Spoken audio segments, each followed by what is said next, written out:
What is going on, guys? Good morning to you. I'm sure some of you will be watching this at various times of the day, but it's morning for me, and I'm sitting down to some interesting news from Flight Club where you can, in fact, finance sneakers. So, pretty interesting video. We're going to go through the process and see if I can't finance a pair of Jordans.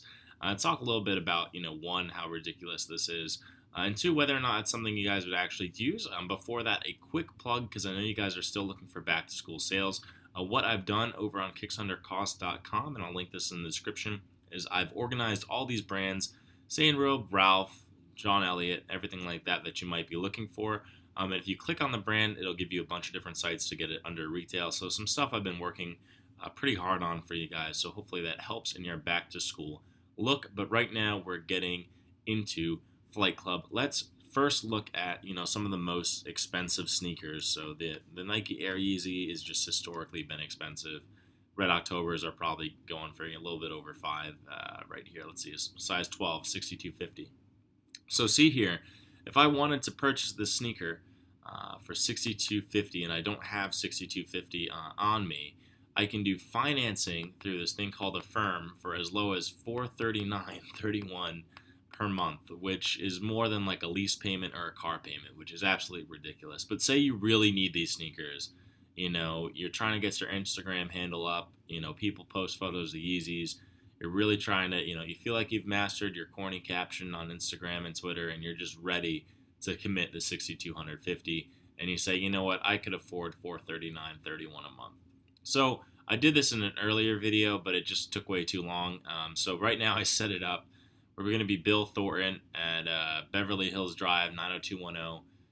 God knows how many times people have used that as a fake address. And I'm trying to check out the Air Jordan 9 2010 release, $400, order total, blah, blah, blah. I got a lot of tax in California. I don't know how you guys do it. But I've collected click pay with Affirm.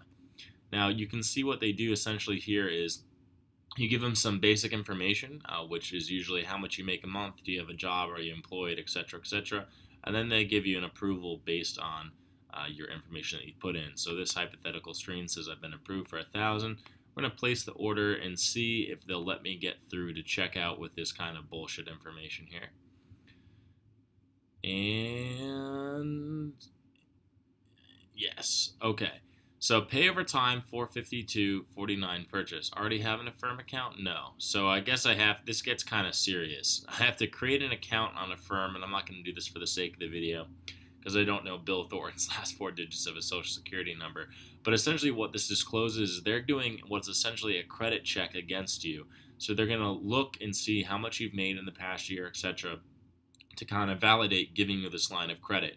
Now, I did a full video on credit cards if you guys want to check that out too. But this is essentially doing this, and my understanding is using Affirm, you don't need credit history, which is kind of scary, but also, one of the facts. So you can essentially finance the sneaker. So the real question is, if you're financing sneakers, chances are, you probably have other things that you should be worried about that you could be spending money on. But again, maybe you're, under 18 or something like that, and you want to get something expensive and you want to break the payments out and you don't really have an obligation to family or children or something like that where, it does make sense. I think it'd be pretty interesting to finance some of these really expensive sneakers or really cheap sneakers. So like I could see someone doing this on economies of scale. So let's pretend this sneaker comes in the low infrared, and right now you could buy it for pretty much retail, so $180, let's say, and say you're like, you speculate this is going to go up to $300 in the next 6 months, or you have people that are lined up to buy it for like $400, and you took pre-orders, and you're like, I don't know where else to go, so you come to Flight Club to fulfill your pre-orders. Then maybe doing financing would make sense, but I can't really think of any, business situation, especially considering Flight Club's site, where financing would make sense. So overall, it's kind of a novelty. I think it's something that's definitely gotten Flight Club a ton of more publicity, so very good for them. But if you guys are interested in learning more, I'll try to put some links down in the description for you guys. But overall, I just really want to get your sense of whether or not you think, financing sneakers like the Nike Air Mag for only, I don't know, is that a payment for a year, $702.90 per month? um, if that's something that's smart or not. So this is just a quick video going over this new feature from Flight Club. Let me know what you guys think down in the description. T Blake signing out. Peace, guys.